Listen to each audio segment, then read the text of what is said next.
Welcome to the Hold Valuation Challenge, Stage 2. Today I am going to give a stock pitch on Adobe Systems Inc. Adobe has a market capitalization of 39.854 billion US dollars. It is traded in Nasdaq Stock Exchange as ADBE. Adobe is a diversified technology company with various products and services. It operates in three segments comprising of digital media, digital marketing, and print and publishing.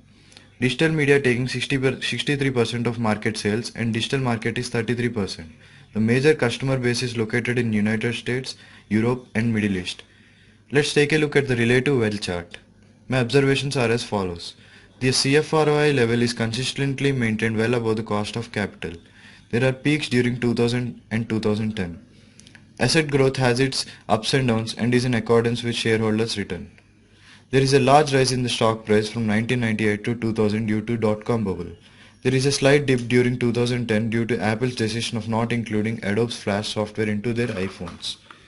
Sales growth went negative during 2009 and 2014 due to lack of innovation and overpriced products, but CFROI estimates show an increase in the near future due to acquisition of new companies which are integrated into the Adobe line of products including the flagship Creative Cloud and Marketing Cloud. But there will be a decrease in the CFROI in the long term. The operating margins and asset turns are consistent and are in accordance with CFROI level. This is the graph of hold warranted price versus actual price. We can observe that the actual stock price is above the hold warranted price, which means stock is overvalued. Here we are evaluating the future stock price for next 5 years using the CFROI and asset growth metrics and is mostly closing downside. This is the peer comparison chart showing the hold scorecard percentile. The overall ranking is derived from the company's ranking of the hold operational quality, momentum and valuation metrics. As we can see, it is pretty low and way below the median.